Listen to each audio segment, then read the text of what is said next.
Stock மார்க்கெட்ல invest பண்ணுங்கிற இன்ட்ரெஸ்டோட இருக்கவங்களுக்கு ஒரு சின்ன பேசிக் விஷயம் இந்த வீடியோல சொல்ற மறக்காம நோட் பண்ணிக்கோங்க. எந்த ஸ்டாக்கா இருந்தாலும் நீங்க வாங்கும்போது முக்கியமா செக் பண்ணி வாங்க வேண்டிய விஷயம் லிக்விடிட்டி. லிக்விடிட்டினா என்னன்னு சிம்பிளா சொல்றேன். உங்ககிட்ட கொஞ்சம் நிலமோ இல்ல தங்க காசோ இருக்கு.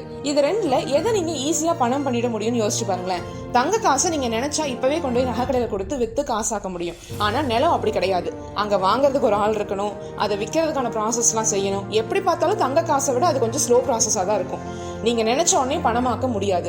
அதே மாதிரி தான் நீங்க ஸ்டாக்கை வாங்கி வச்சிருப்பீங்க, அதுல ப்ராஃபிட் கூட பார்த்திருப்பீங்க நீங்க நினைச்ச மாதிரி. ஆனா அதை வெளியே எடுக்கணும்னா அங்க நீங்க விற்கும் போது வாங்குறதுக்கு ஆள் இருக்கணும். அப்படி வாங்குறதுக்கு ஆள் இல்லைன்னா நம்ம விற்க முடியாது, நம்மளால ப்ராஃபிட்டை பார்க்க முடியாது. ஸோ நீங்கள் ஸ்டாக்கை வாங்குறதோ இல்லை இன்வெஸ்ட் பண்ணுறதோ எதுவும் மேட்ரு கிடையாது.